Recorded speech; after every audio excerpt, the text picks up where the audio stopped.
Okay, I'd like to call to order the regular meeting at the NFP Review Board for Thursday, May 7th, 2026. Nolan, we call roll. Yes. Hollander? Here. Frederickson? Here.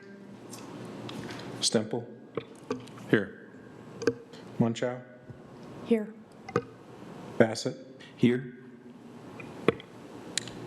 And Rowe and Murgia are absent. Can I get a motion to excuse absent board members? So moved. Second. All in favor, say aye. Aye. Aye. Opposed? Hearing none.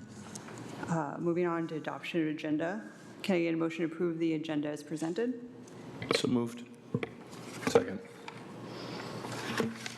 All right, all in favor, say aye. Aye. Aye. Moving on to approval of minutes. Looking for approval of the minutes from the National Features Protection Review Board meeting on March 24th, 2026. Are there any amendments or comments? One very minor one, I noticed, just a misspelling under communications and announcements. Number 3, Cal Recovery Project is spelled with a C, and it probably should be a K. Is that right, Director Hollander? Just that. I have one comment. Third paragraph on the second page. The applicant had a bat assessment completed by ATSI, which identified 9 specific trees in poor health as potential habitat. It's not clear whether the poor health is related to the oak wilt that's mentioned later in the paragraph. Were those, I'm just looking for clarification if those trees were oak trees and if they showed signs of oak wilt. Good question. I don't believe they were oak trees. I don't believe they were either, and I don't recall a mention of oak wilt being on the site. Yeah, I think they were identified because they were dead or dying and had the bark peeling, so there was space potentially for. I believe that's correct. My recollection is those were 2 different topics. Basically, the one was about the dead and dying trees, and then there was just a general sort of. Cautionary note about working on oak trees during the growing season. Exactly. Yeah. Yep. Thank you. While we're on the same paragraph, I do believe it's ASTI and not ATSI. All right. Good work. That's good. We will make those changes. All right, can I get a motion to approve the minutes? So moved. Second. Okay, all in favor, say aye. Aye. Aye. All right, moving on to public comments. Are there any general comments from the public? Please come forward, state your name, and you'll have 3 minutes to address the board.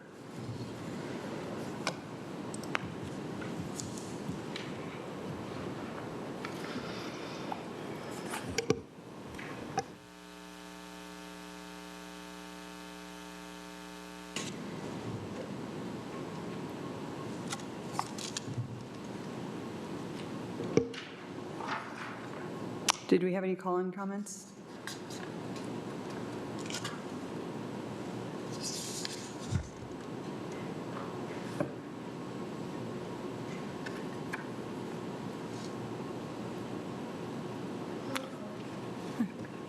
Nolan, do we need to wait any longer for that delay? We can. Yeah, we can wait another 10 seconds and see if anybody comes through, but.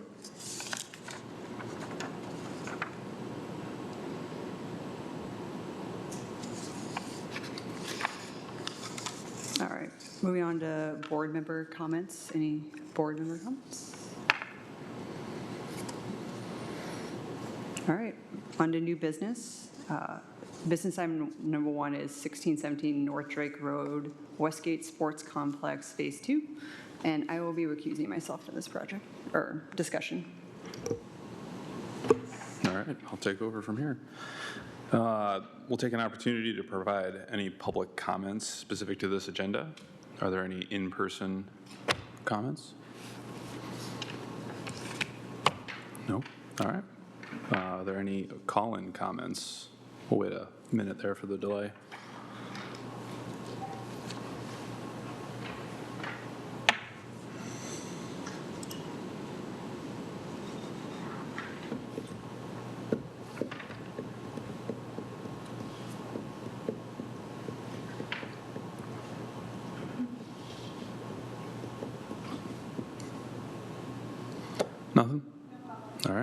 let's move on.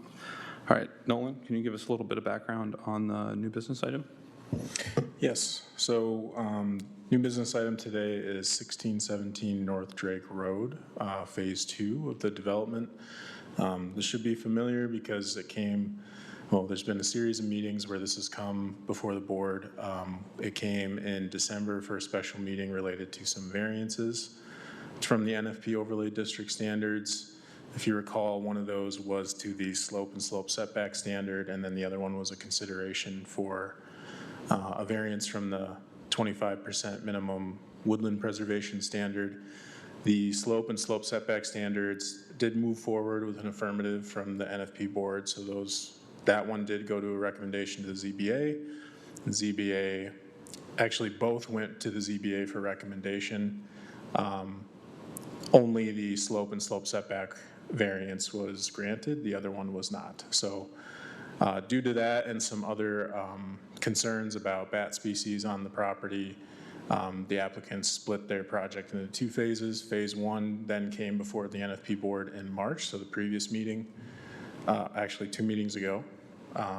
No, previous meeting, because this is technically the meeting for April. It's May already, I don't know what's going on anymore. But they did come in March with the Phase 1 of the development, which was solely focused on the woodland clearing. And so there was some splitting of the property and reworking of the stormwater retention areas to meet the 25% preservation requirement in the NFP woodland standard. I believe it was 27% and a little bit over that. And so that was what you saw in March. And so what you see today is basically the rest of the project. So this is all of the site work post woodland clearing work and regrading of the site. So that's the building, the parking lot, stormwater retention areas, landscaping. The project did go before our site plan review committee on April 29th. So they would have gone to NFP the day before that and then gone to the site plan review committee. So they right now are seeking, full site plan approval alongside, NFP board approval for this phase of the project, which is technically required for full site plan approval. The standards that are involved with this project, obviously the woodland standard, the slope and slope setback standards, like I mentioned. They also have submitted their MNFI rare species report, which is included in your packet, as well as the previous work that was done for site assessment during that Phase 1. Those are the primary reasons that it's within the NFP overlay district. The other 2 considerations that kind of apply during this Phase 2 of the project is the plant selection for landscaping. So standards around that, as well as stormwater management, which is handled by one of our engineering staff on the site plan review committee. So that means like a stormwater agreement and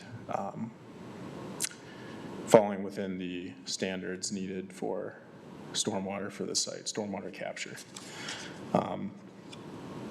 So with everything that was reviewed so far with this project in this Phase 2, it is being recommended right now by staff that this Phase 2 project be approved by the NFP board with the following conditions. So no work begins until full site plan approval.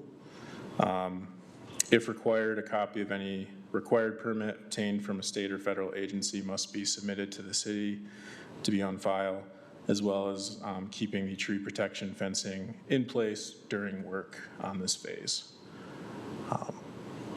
So those are the 3 conditions being recommended for approval right now.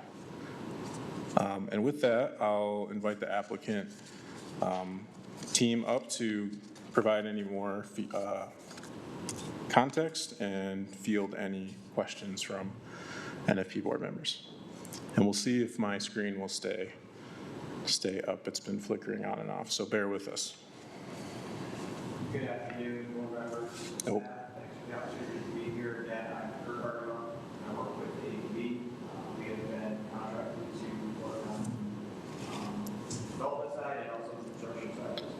Might want to adjust the mic up a little bit.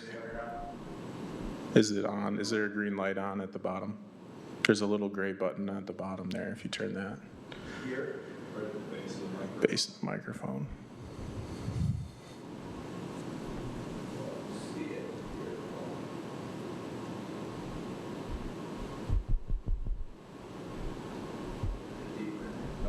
Let me speak loud. Speak loudly, yeah.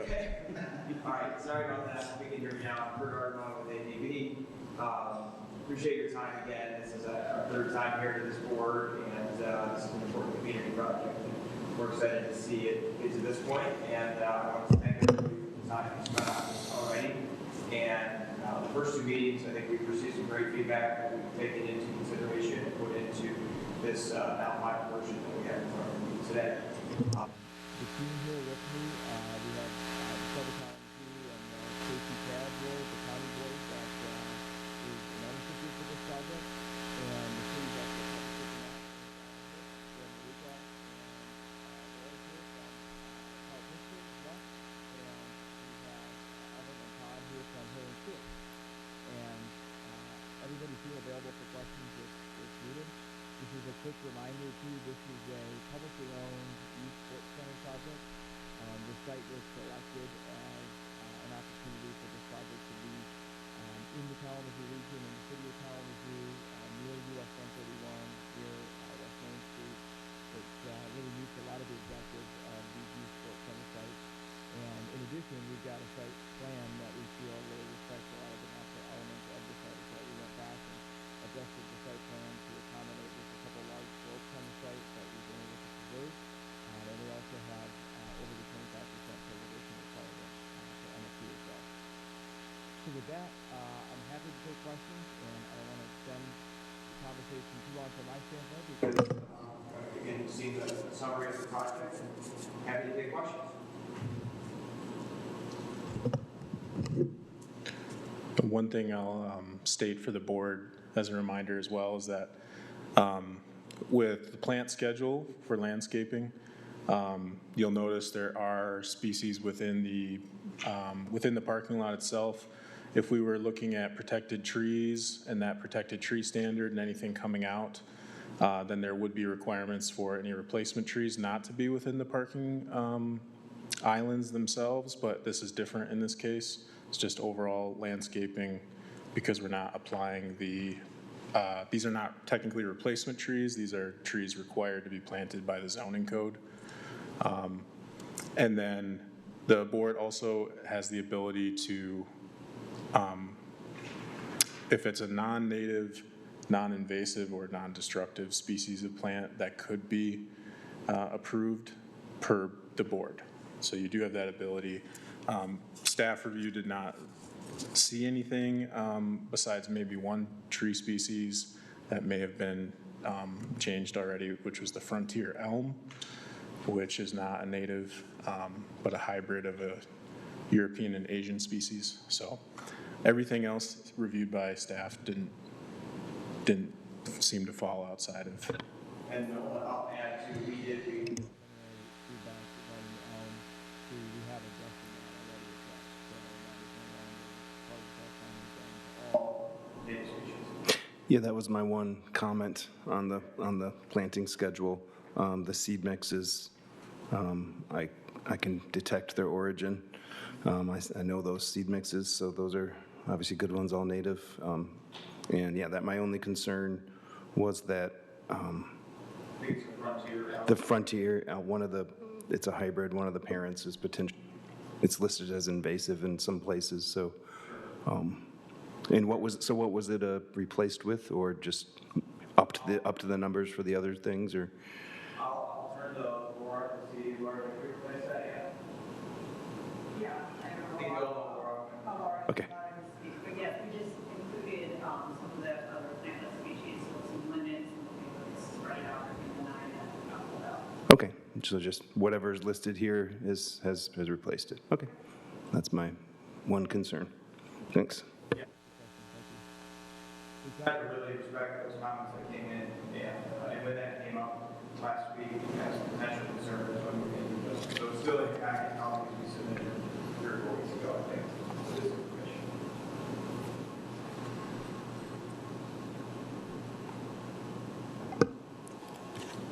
Did the project complete consultation or coordination through IPAC? It's that online planning tool by U.S. Fish and Wildlife. We worked with ASTI through that process as well, so we did that back in March, I believe, so we did that work. And completed the consultation, the full consultation? Yes, my understanding is that that work was done, and we hired ASTI as well. That was brought in as an expert to help with that process. Thank you. So thank you.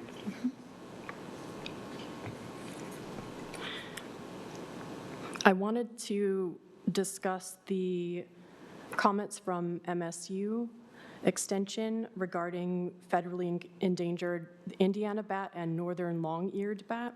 Sure. And that was discussed last time, so I wasn't part of that conversation.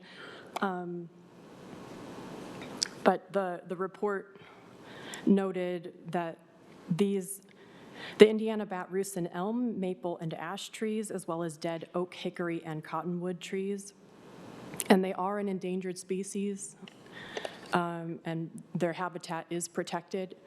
So hearing that those 9 trees that were removed or authorized to be removed because they were dead and potentially bat habitat seems counter to the purpose of the NFP.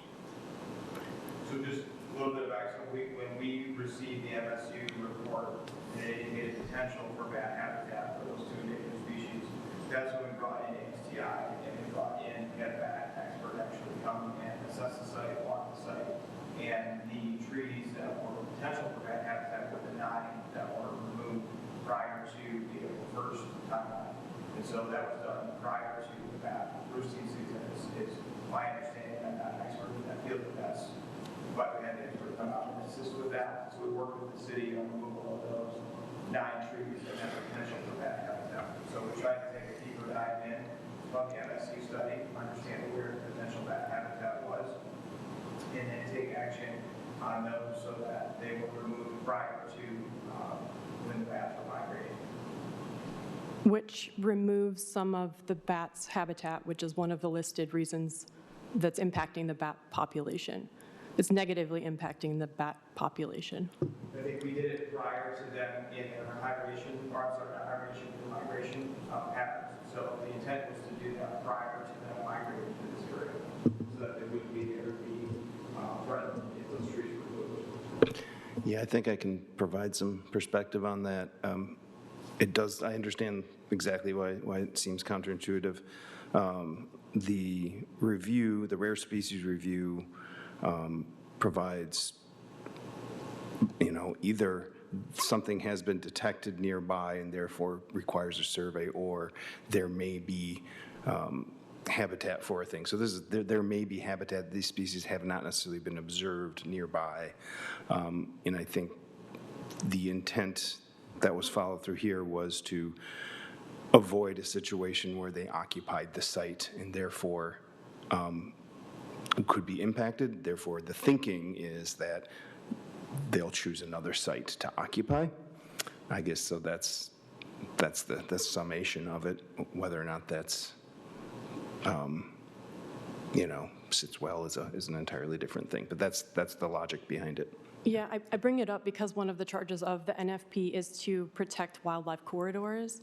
And with this being connected to other forested areas and listed as potential bat habitat, which we clearly need more of given the 99% population decline of one of these species of bats, I would take that as an opportunity to replace those 9 trees, knowing that the dead tree is probably a better habitat than a new live tree, but eventually you would be helping to support that habitat in the future.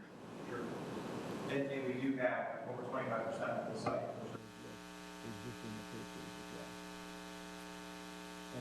well. And I do appreciate the comment about the new plantings, and we can take that into consideration. Certainly be aware of that. We'll continue to consult with the ASTI as well on that process. So understand the concern, for sure. Thank you.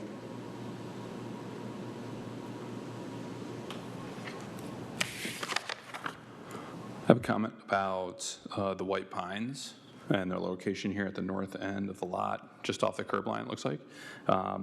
merely just a comment that pines, conifers in general, they'll dry out really easily with salt.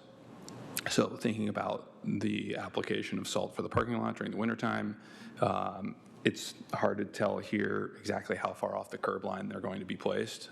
So as far back as you can will help them certainly in the first few years of establishment. You know, planting's stressful for the trees, and the salt is pretty harmful for them.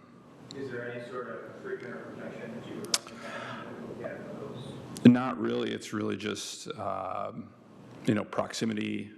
You know, larger, older trees are going to tolerate it better. You know, a young tree just recently planted is going to be stressed as it is. So adding the salt. So I don't know too if there's a height difference there aside from the height of the curb, or if there's a larger grade change coming off the curb that puts them a little higher. I mean, it's better. Sure. It's really just a consideration and a note that I'm. No, that's good feedback, and we certainly want trees that are planted to be healthy. Sure. The goal is that they contribute to our natural Yeah. edge project. Absolutely.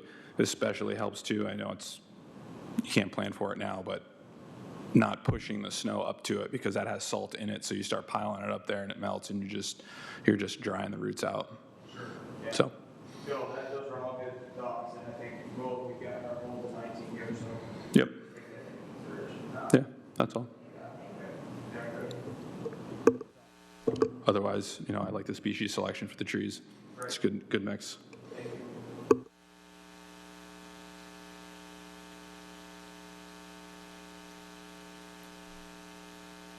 Do we have any more comments from the board? Questions? Yeah, I've got one more kind of compound question for you here. This is in regards to the plant species on the landscape plan and included in the plant list. First, I'll note there's a lot of beneficial native plants listed there, included in your slope stabilization seed mix and the stormwater detention seed mix, as Nolan noted.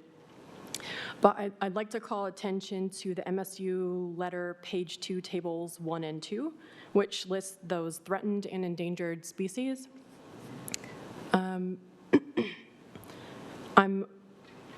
I'd like to hear from you why these plant species that are on this list are not included in the landscape plan, namely the endangered species prairie coreopsis and side oats grama, which are locally available. I'm going to ask our design team, maybe come forward just to see that. Yeah, thank you. Yeah. A lot of the time, what's chosen for the parking lot are nitrogen native ours. They tend to be not only gradually smaller, more compact, don't have that floppy tendency that a native will have when it's outside its prairie home, where it's out, it's spread next to it, pulled it up. And they're also can just withstand more urban conditions better. But seedlings out on the edges of the parking lot, through wooded areas, I felt confident we do more prairie mix with true hybrid natives, and they're able to support each other, having a square footage so they can thrive. Does that answer your question? Yes, and you are, I'm sure you know that plants are more beneficial to the ecosystem than the nativars or cultivars, which is why I'm looking for it in the plan. But I understand the aesthetic considerations, especially when you're not in a prairie, landscape in the parking lot. Those terms are good. I can see if I can leave that out and double check the sideline. It makes sense and still safe for that circulation. Yeah, I'll also make an additional point about the intersection between species that are detected in a rare species review and applications for plantings. Is something that I deal with professionally all the time. And so the value of the rare species review is to identify existing native populations in ecosystems. And there is not measurable benefit from including those species than in a landscape plan because it's an isolate. It's like, I liken it to putting it in a zoo, and it's just not the same thing. So, yep, that's a perspective on that. And one last question just for curiosity. What's the landscape architect handoff plan for owner operation of the site? We just really put together a maintenance plan to help with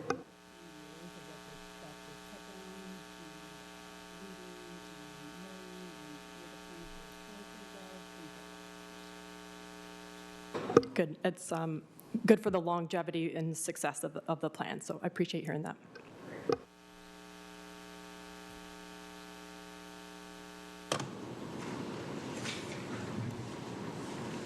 Any other questions for our team? No? Yeah, I appreciate everybody's time, consideration, and we're excited to see where this can go. And again, I think everything that's been discussed in all three of these meetings really are great concepts to bring to this project. We hope it's a nice community asset over the next several generations. This is a big part of that. So, thank you. Thank you. All right. Well, if you guys are ready. Oh, yeah, go ahead. We have someone on Discover Kalamazoo who was formerly with the Nature Center, and he's very passionate about bat habitat. He actually recommended to us that we install bat boxes after all the work is done, and we thought that was a really good idea. So that's something that we look forward to pursuing. If you would agree that would be a good. Yeah, I think that would be great. All right. I think we're ready to make a motion. All right. I'm going to make a motion that the Natural Features Protection Board approve Phase 2 site plan for the Westgate Sports Complex project at 1617 North Drake Road with the following conditions. No work begins until full site plan review approval. If required, a copy of any required permits obtained from the state or federal agencies must be submitted to the city, and tree protection fencing is in place prior to any work beginning.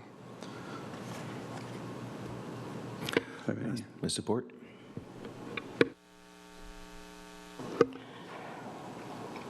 Can we add the condition of additional tree species, elm, maple, ash, minimum 9 to replace removed habitat trees? Well, sorry, are you asking to change the species, the frontier elm? From what I understand, the frontier elm has been removed from the plant list. Yep. Correct. I'm proposing we add to the conditions this additional item, additional tree species, elm, maple, and ash, minimum 9 to replace removed habitat trees. I believe that is already considered in the plan, that the added trees, that the trees that are spec'd in this plan are part of that? I'm saying the 9 that were cut down. Okay. The dead trees that were removed that were previously bat habitat or had potential for bat habitat. My mic cut out there for a second. So replacing them in kind, is that what you're? Which was noted and said, yes, that would be considered. Should we document it here as well? We have significant planning that are on site right now. That planning. Just to clarify, are you asking for 9 additional trees to be planted on the site? Yes. Okay. We would have to, Take a look at that from a design standpoint, how that occurred. we do have, there's potential scenarios where we potentially make it happen. But we have many trees that are in here right now as replacement in the plan. Not specifically to that 9 that came up today, but we have, for 12, 11 trees, we have.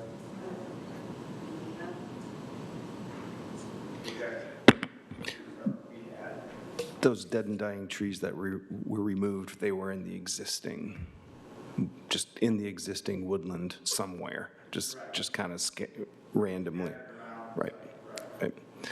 I would have one concern with adding that condition is that the value of those trees for that is because they were dead and dying and had loose bark, and so therefore planting additional trees would not replace that value for bats for decades.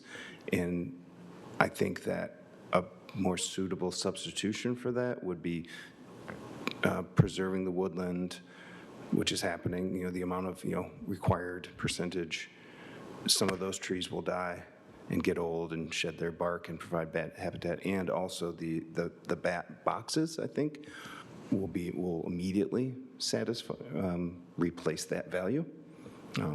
Whereas I think if additional trees were planted, it would, like I said, it just would take a very long time. So I'm not opposed to planting trees, but I think for that specific value, I don't think it has that value immediately. So yeah.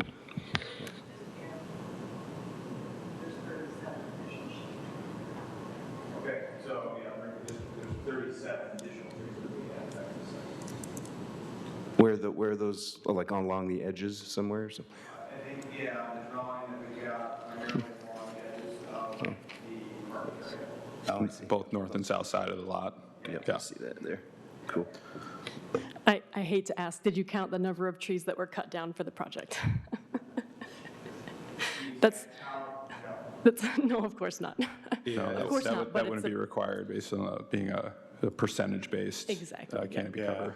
it's, yeah, for this site, it's the woodland standard applied.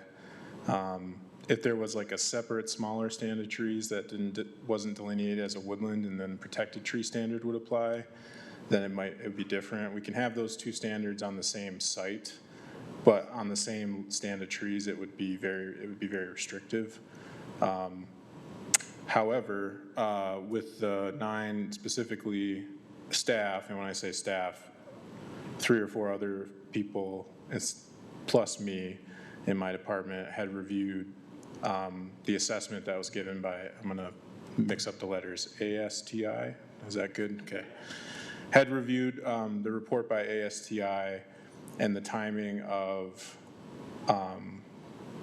the project, as well as looking at the NFP ordinance, which states that when a tree is documented as dead or dying, there is a by right an owner could take those out if they're deemed to be a hazard.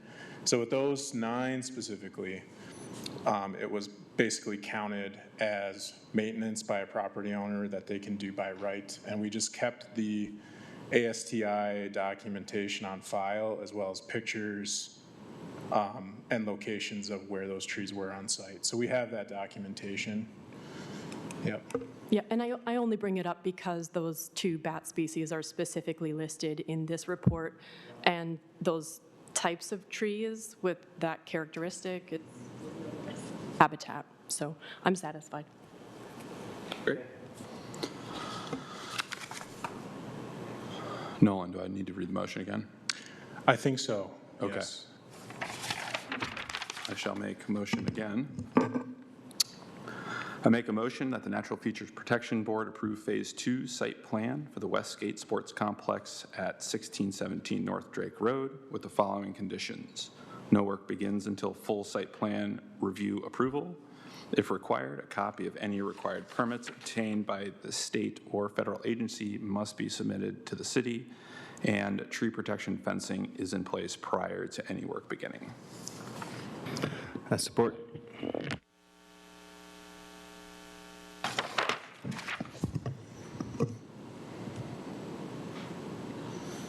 All right, and this will be a roll call vote then. So, Do I need a second? I guess I made it. He supported. Got it. yep, All right. You can do a roll call. yep. Great. Hollander, Yes.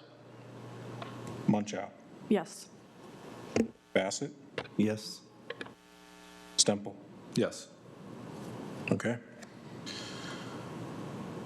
Thanks, Nolan.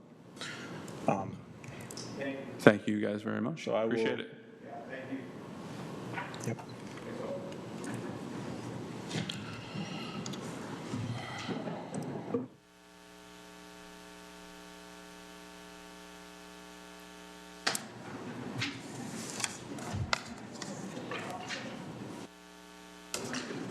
All right, moving on to unfinished business, NFP board work session. Nolan, do you want to remind us where we left off with that?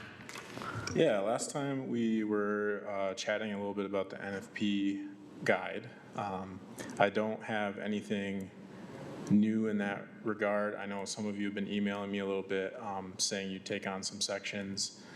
That's very good. I wanted to open the floor, though, to Director Munchow. If I know you had something you wanted to kind of talk about, bring forward. Sure.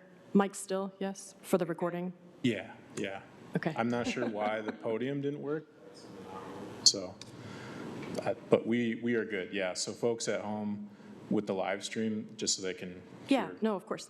Okay, so I emailed this to Nolan earlier this week. I found this American Society of Landscape Architects. I'm sure you're familiar.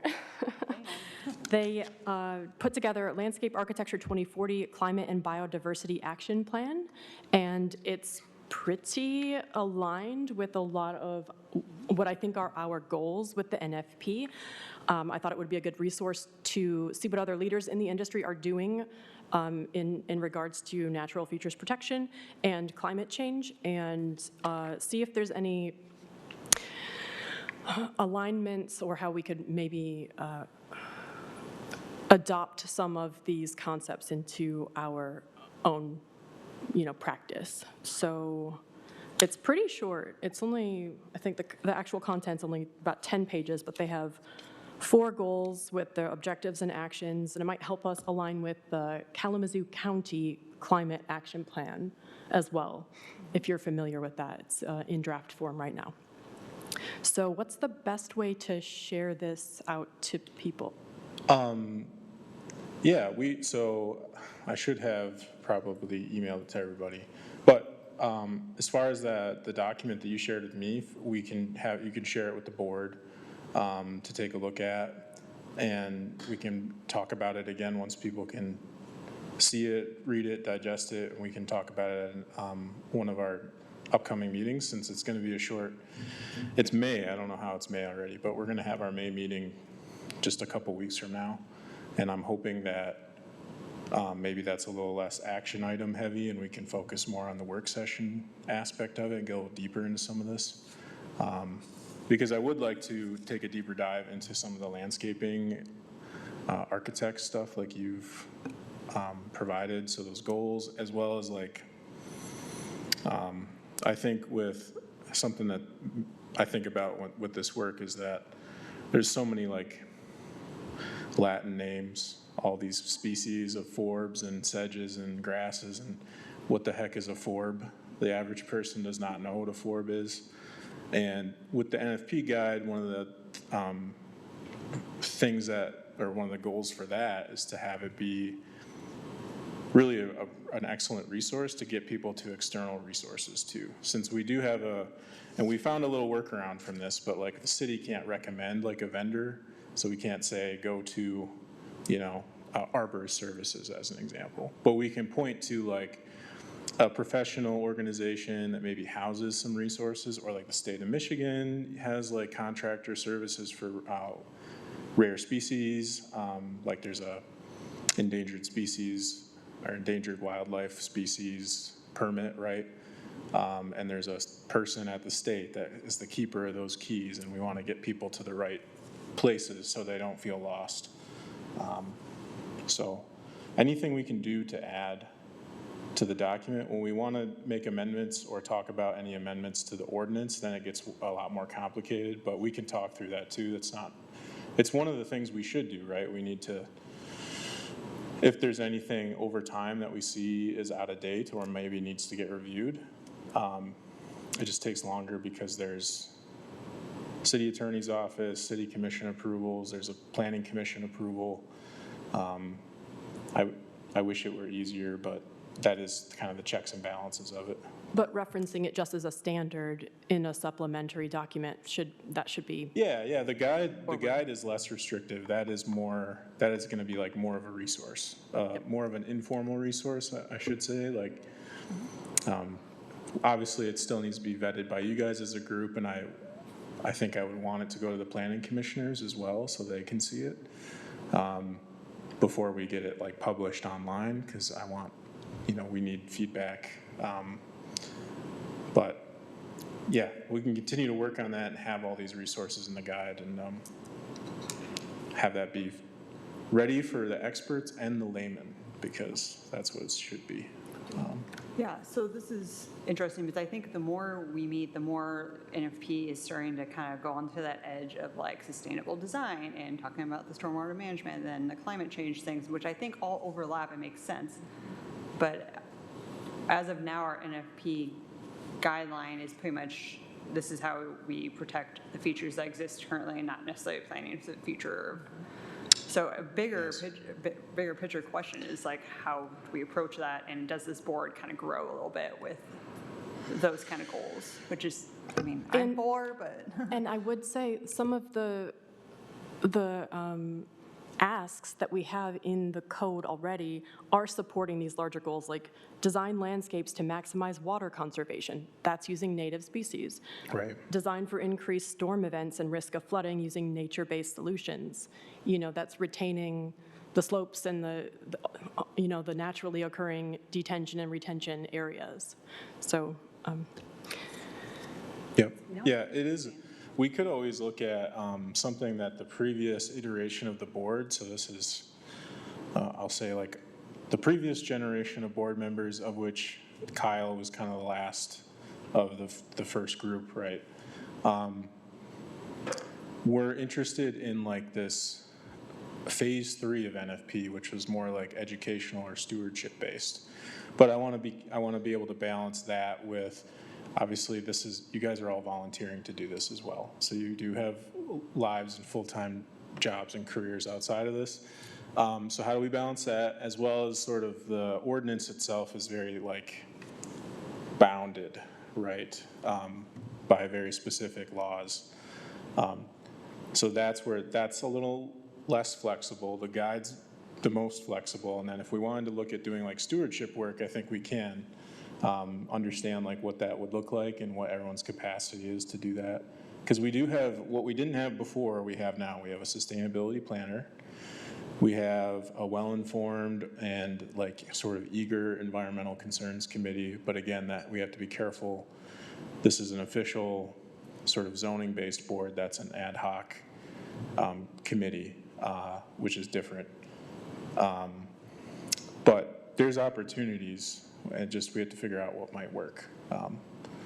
But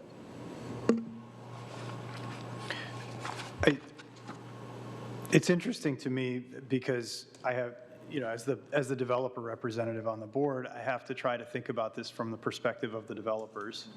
And the developers need the predictability of an ordinance that they can read and design to before they come to the city. And I feel an obligation as someone who's regulating that overlay, the NFP overlay, to try and stick as closely to the word of the overlay as possible. So in this case, I wanted to ask the question of what can we do instead of these trees for the bats, right? And they volunteered an answer to that.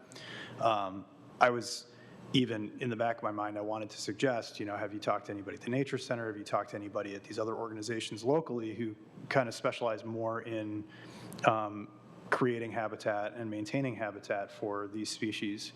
I didn't say that because it's a conflict of interest for me. I'm on the board of the Nature Center, and so I'm not going to be recommending that from the dais here. But at the end of the day, the ordinance has to be clear enough for people to use it without us coming in and attaching conditions that could be interpreted as arbitrary by the Zoning Board of Appeals or the Planning Commission, because ultimately that's where they'll get challenged by developers if we just decide to tack things on. And so I think that advocacy and education piece is really important, to not only to enhance, but to separate from what we're doing here on this board as it relates to the specific NFP overlay. And I'm not sure that the city is the the best avenue for that education and advocacy. I mean, we have a lot of organizations locally. I just mentioned the Nature Center, but there are several others in that space who we might be able to partner with to give those resources. And in fact, I mean, after all of the back and forth, we had to go to the city attorney just to determine if it was okay for us to recommend, professional associations for things like arborists. And so I think this may not be the best avenue for that education and advocacy because there are a lot of strings attached if it's coming through the city as a municipality. Those are just some of my thoughts.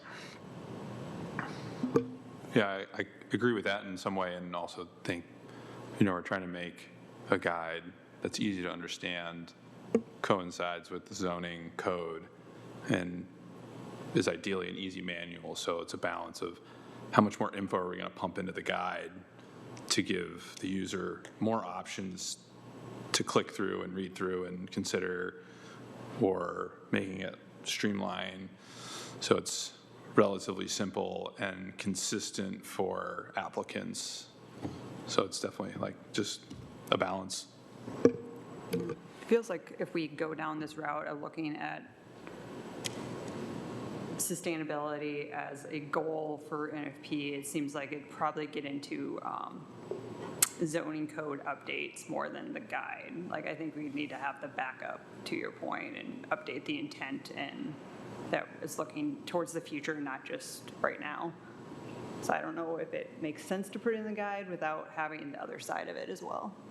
Yeah, I think we just need to read it first, and you might see that a lot of it aligns already with the goals. It's just like we're giving the prescriptive, this is 25%, 75%, like, we're giving a prescriptive path, and it aligns with these overarching goals. So using it as a reference, or linking it as a reference, it's not required for them to read it, but it makes it available.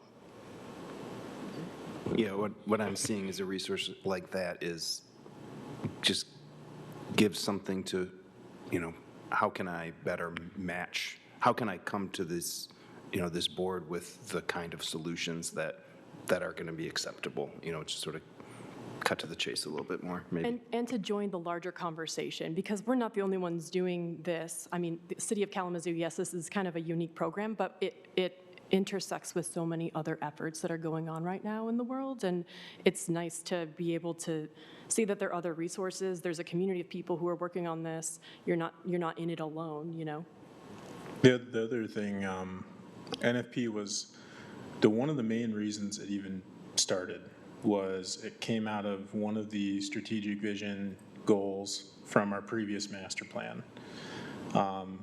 And the master plan document is something we're required to have in order to have like a zoning code and do housing related activities and go for grant funding and things like that. So we're required as a community of a certain size to have one.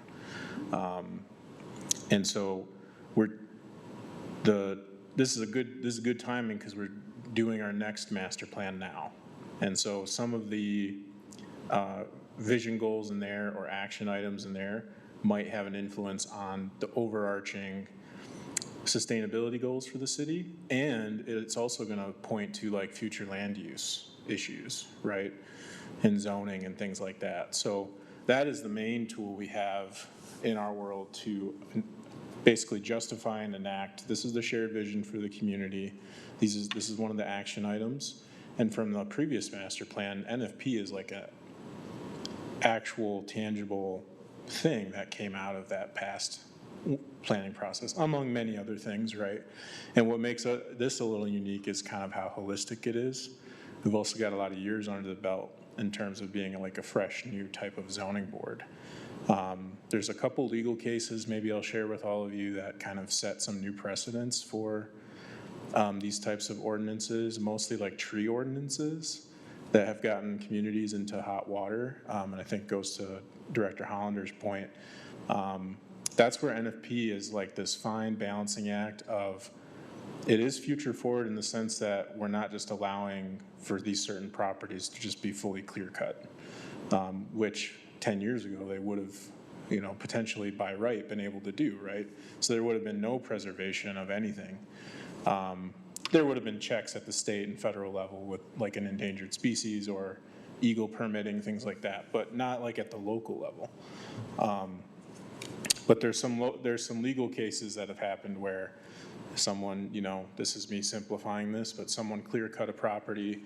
The community had a very general tree ordinance that said, all right, this is the valuation of all the trees you cut down. You're going to pay into a fund so that we can plant trees elsewhere. And the valuation of those trees ended up being more than the value of the property. And then that was then brought to court, and it was deemed as a takings. So you're taking my ability to use this property for what I wanted to use it for. And the municipality or the village, I can't remember what size it was, but they lost. And so that sets a new precedent. So that funding has to go back, right? Their tree ordinance is basically, it's null and void. But what makes this different is that multiple different natural features are involved. And when it began, there were many, many experts from within our community and from outside our community that helped develop the language of it. It hasn't changed too much over time. Eagle is now the Department of Earth, Great Lakes, and Energy, Great Lakes, and I got it mixed up. I'm not good with acronyms today, but NFP has MDEQ in it still. So, there's some things we do need to update. So if we need to take a look at it and review, the intent statement was updated in the past. And we do have a lot of feedback from community about zoning and green zoning and things like that, but that gets into very strange legal waters. Might not be the right tool, might not be the right avenue to go down. So yeah, we're kind of doing this balancing act, and when those court cases were happening, our attorney's office reviewed our own ordinance and said, no, we're looking pretty good. I don't have any, worries, and we've had a lot of successful projects. We've had some challenging projects, but one of the benefits, I think, of the board, too, is that you guys are all experts in various fields. So you are bringing that expertise, volunteering your time. And I always, I always say this every meeting, but my recommendation as staff is my recommendation as staff. You guys are your own board, right? You make your own decisions. You ask your own questions. I kind of set the table a little bit, and then today, applicant can come in, ask questions. You guys can ask questions. There's a dialogue back and forth, which ultimately should help get to a better result in the end, which, I think we've seen over time. I'm good at long-winded answers, so I have to stop now. But, because if I have to try and say another acronym, I think my head might explode. But first off, I look forward to reading that because I'm interested in what's in there, and I totally understand the value of it. I'm just trying to think procedurally, where does that fit into our process with applicants? And, going back to something that Director Stempel said earlier, there's a point where it becomes too complex. Sure. And the more complex it gets, the more professionalized the process becomes for the applicant, and the more professionalized it becomes, the more expensive it becomes, the more inaccessible it becomes. Less accessible, yes, that's the key. Yeah, and so there's an equity aspect to this. Yes. And particularly if we're looking at smaller scale developments that don't have whole architectural teams attached to them and, all these consultants and, all these things, that does actually conflict with some of the city's other priorities around emerging developers and, people who are trying to develop smaller scale projects, particularly in our core neighborhoods. So we need to strike a balance there. And what I'm struggling with is not this suggestion that you're making. I'm struggling with this more general suggestion that we've made as a board to create a toolkit for people who are applying to us. And I think there's a slippery slope there where all of a sudden it's I use this analogy a lot. I have this 9-year-old who's, little kid with a backpack, and there's a certain point where you put so many books in his backpack, he just falls over and he can't get to school anymore. We don't want that. but we also want to stick to all of these priorities around climate change mitigation and, you know, improving habitat and biodiversity and all the other stuff that we're trying to do here, so. Yep. And I think I'll stop talking after this, I swear. I think our master plan for all the broader elements is the correct document. And the nice thing is that we don't have that document drafted yet. We don't have the strategic vision drafted yet, but there will be opportunities once those go out to the public to get more feedback and refine it. So when we do get those documents, we will be probably sharing with all of our board members across the city to take a look at these, you know, look at specific sections or take a look at the entire document, provide comments and feedback. We're going to want all that so that we make sure we don't miss anything that could help guide us in the next 10 years.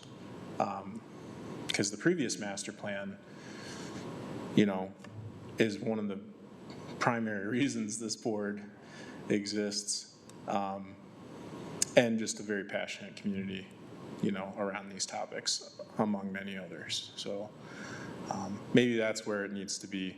Maybe that's like the primary, and the timing is great right now because we're doing it right now. So it's, and it's not done yet.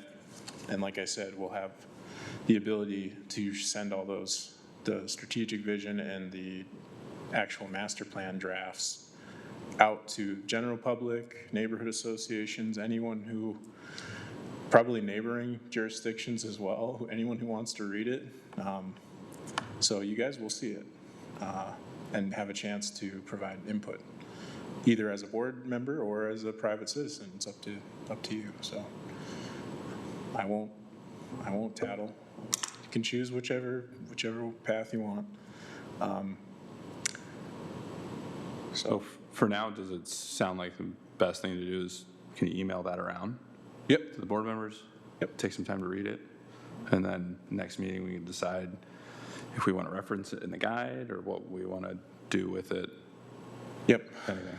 Yeah, it's been another busy couple weeks with, like, Imagine Kalamazoo events and activities, and so I haven't had time to coalesce all the recent comments and get them into the guide. I want to get that into the guide, bring it back to you all, and I also need to reach out to some staff to see if we can have some staff speakers, because there's some things I want to bring to you all, like the engineers that handle stormwater management. I think that would be very important to understand, like what our MS4 is, so our Michigan State Municipal System. It's another acronym. Why do I keep doing that? There's a lot of like stuff happening in the background that you guys don't get a ton of exposure to, but it's still important to this that I want to bring to the fold. So maybe like our zoning administrator can speak, or maybe our engineers related to stormwater can speak. We do have an arborist for the city, like a city forester. Maybe he'd be interested in speaking. So I'm going to do some feelers out to staff and see if they're available to. I'm going to pitch it as like 15 minutes. 15 minutes, speak 15 minutes, and then, okay, great, they'll be there. Yeah, and hopefully next meeting we'll have a full group too, so.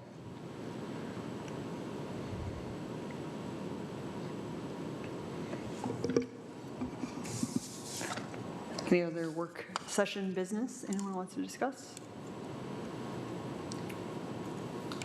Nolan, can you give me access to that guide? I don't think I have access. Oh, yeah. Yes, Thank I you. will send it your way, yes. Oh, yeah, the working one. I would really like to go on some field trips with all of you and visit some Where are we going? properties. That's it. That's all I have to say. That'd be fun. Can we do that? Properties that have come through this board and projects that have happened. Let me, See the befores and afters. Yeah. Yeah, sounds great to me. let me bring that to our other planning staff and see if we can ask some of the past projects if they'd be cool with that. We often will have like site visits during that process or during, while they're under construction, but not, yeah, maybe those past applicants will be game with a little bit of a tour. Just, you got to bring like Capri Sun or something fun for the field trip. Bags of popcorn or something. I don't know. We'll figure it out. Are there particular places, probably, like, off the top of your head? I mean, I would pick from any sites that have been approved by NFP. And I think it would be really educational for us to walk the land and also talk to those property owners and, get some feedback from them, and also get out of here and into the field as a group. I just think that would be beneficial. Yeah, I will ask staff about that, our site plan reviewer staff and Yeah. some other planning staff. I like that field trip. As long as there's, some type of, like, refreshment, I'm in. Off the clock, happy hour. Staff reports and updates? Nothing new here.